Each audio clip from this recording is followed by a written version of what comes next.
The biggest lesson I learned about working from home is that it's so easy to let yourself go.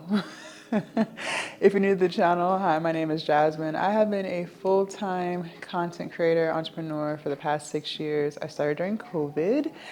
And before I started my business, I used to actually have to go to work. Like I had to drive and commute.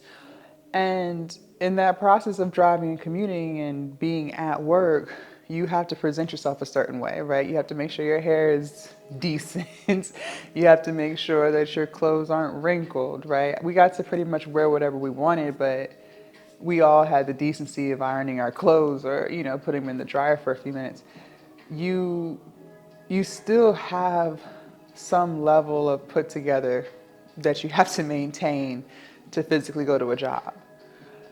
But when you work from home, you don't have to do any of those things, right? There'd be times I wouldn't even get dressed. Like I would literally just stay in my robe all day. And this is when I was overweight. I used to be 340 pounds, by the way. So before I even was on my weight loss journey, I would just stay in my robe all day. I wouldn't even do my makeup.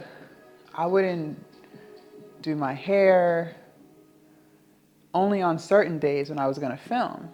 But I didn't know what I know now about OnlyFans, so I was only filming like once every 2 weeks. Like I wasn't pushing out as much content as I push out now. Absolutely not even close. And so there were just a lot of things that I didn't have to do. And so I was letting myself go.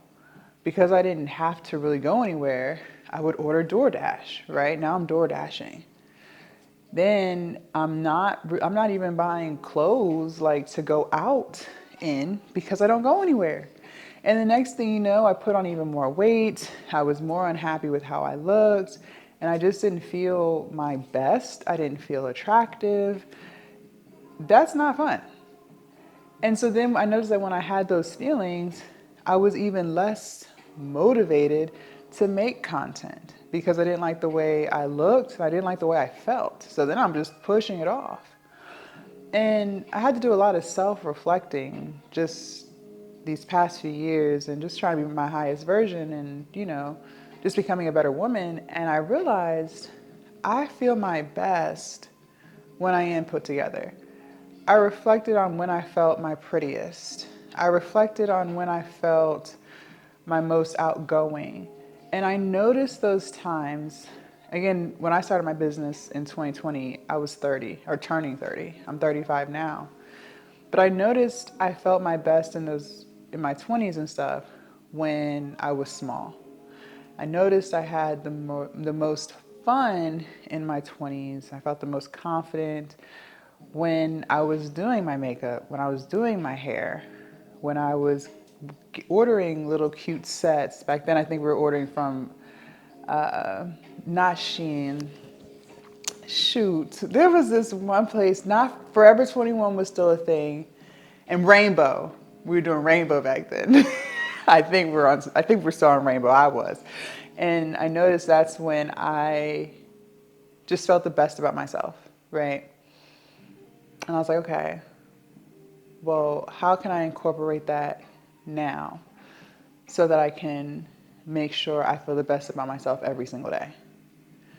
So I always do my makeup and I always make sure I have my hair done. Like that's a non-negotiable for me. There are plenty of days where I don't even record content. I'm doing back end stuff. But because I feel good about myself when I put my makeup on, then I'm going to do that every day so that I can always be productive and get the most out of my day. So I can always feel the best about myself, right? And I don't do full glam. I just do, a little thing here, there, boom, boom. 5, 8 minutes. What is 5 or 8 minutes to make yourself feel good about yourself all day? It's something about just really elevating that just makes you feel better about yourself, right? It's the little things. Making sure your hair is always done, right? I wear knotless braids most of the time. You know, they last about 4 weeks. So if I have to cut out DoorDash so that I can afford to get my hair done like that, then that's what I'm going to do. Because I notice how much more productive I feel because I don't allow myself to let myself go. Something else that I started doing, and I actually got this idea.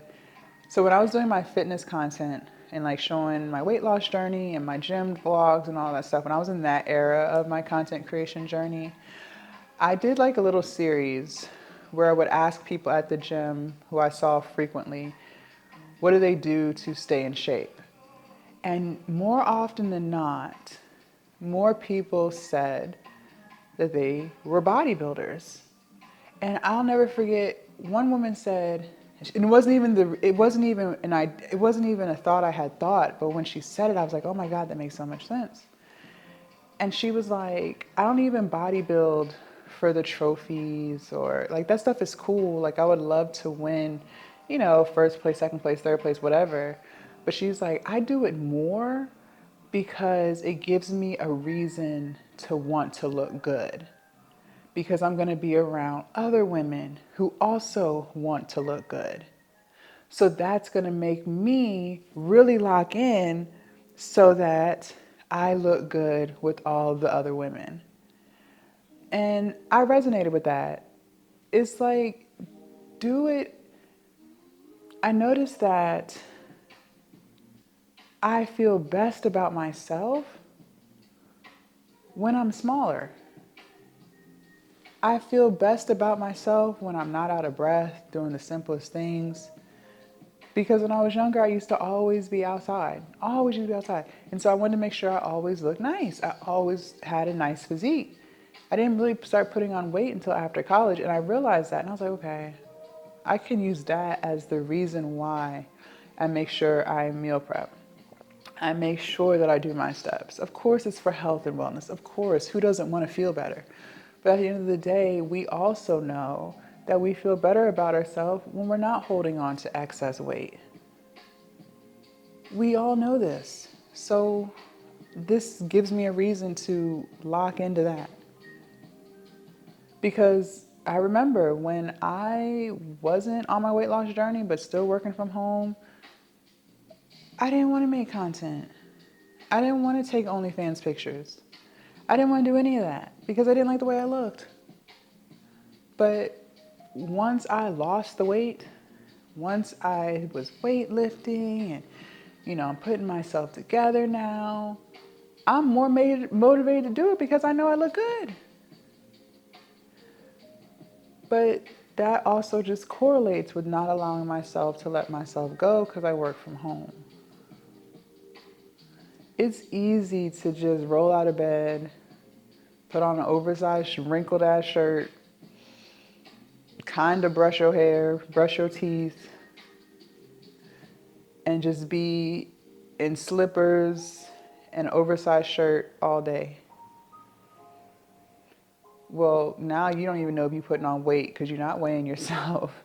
You're not getting your steps in. You're probably not measuring out nothing. You're not even really walking anywhere because you're working from home. That weight starts to come on. That's why people were talking about how they gained so much weight during COVID because of that. Because of that. Working from home, you have to just be extra vigilant about your routines and habits so you don't let yourself go. Because I remember when I let myself go, I did not feel my best. That's just what it is. And I learned that. And so I structure my day around that so I can have the most productive day that I can have. So make sure you guys join the Patreon if you haven't already. Subscribe to the channel. Leave a comment down below. Let me know your thoughts. And I'll see y'all in my next video. Bye.